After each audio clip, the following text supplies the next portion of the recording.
আপনারা জানেন আমাদের সীমান্তে গেরুয়া সন্ত্রাস এসেছে। এই জন্য হলো গেরুয়া সন্ত্রাস মোকাবেলায় বাংলাদেশের ফরেন পলিসি থেকে শুরু করে নতুন করে সবকিছু আমাদেরকে সাজাতে হবে। এই গেরুয়া সন্ত্রাসের শিকার মোদি যখন বাংলাদেশে এসেছিল, আপনারা সবাই রাজপথে নেমেছিলেন এবং অনেকে শহীদ হয়েছিলেন, জেলে গিয়েছিলেন, মনে নাই আপনাদের?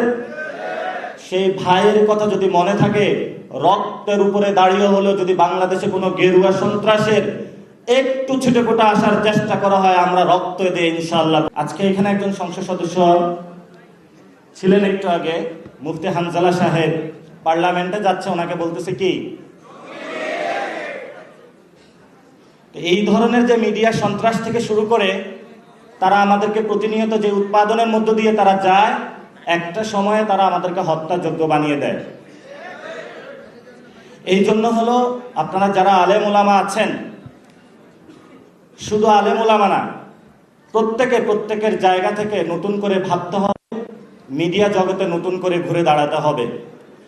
এখন বাংলাদেশে অনেকে বলে যে যা কিছু আমরা বলি এগুলা প্রিন্ট ইলেকট্রনিক মিডিয়া, আমাদের কাছে বড় মিডিয়া আছে, এটা জানেন তো কি? এটার কানে কোনো গোপন থাকে? এটা দিয়ে মোবাইল জার্নালিজম দিয়ে কিন্তু আমরা শেখ হাসিনাকে বাংলাদেশ থেকে বিদায় করেছিলাম।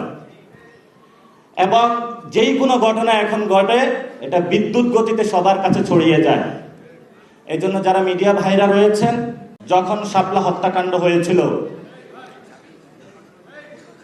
আমাদের সামনে এমন ভাবে বয়ান উৎপাদন করা হয়েছে, ওইখানে একজন লোকও মারা যায় নাই। এখন তারাই বলতেছে 36 জনের হলো তারা প্রমাণ পেয়েছে। সেই সময়কালে তারা এটার নাম দিয়েছিল নারকীয় হত্যাকাণ্ড, সন্ত্রাস নাম দিয়েছিল, তাণ্ডব নাম দিয়েছিল তারা। আল্লাহর রাস্তায় আপনাদের কাছে অনুরোধ, আপনারা তো করেন না, আপনাদের যারা মালিক পক্ষ রয়েছে, যারা জীবন আকাম কুকাম সন্ত্রাসী চাঁদাবাজি দুর্নীতি করে টাকা ইনকাম করেছে, এখন তাদের শখ হয়েছে বাড়ির সামনে হলো একটা দারোয়ান রাখা, সেই জন্য তারা একটা মিডিয়া এজেন্সি খুলে দেয়।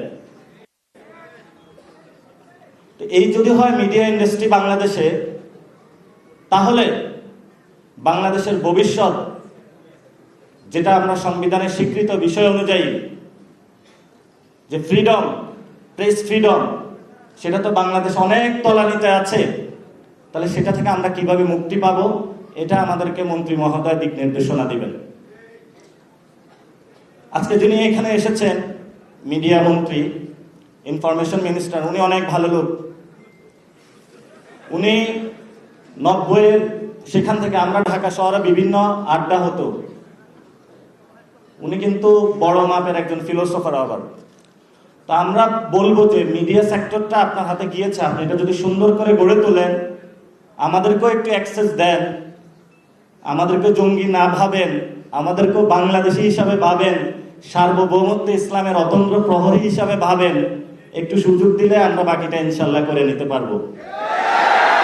এজন্য আমরা মনে করি শাপলা নামে একটি চ্যানেল আসা উচিত, যে চ্যানেলের মধ্য দিয়ে আগামীতে যেই কেউ যারা শাপলা কাহিনী ঘটিয়েছিল সেটা আপনার তথ্য অনুসন্ধান করে শাপলাদের পদ্মার আড়ালের কি ঘটনা ঘটেছিল সেটা আমরা ইনশাআল্লাহ উন্মোচন করব।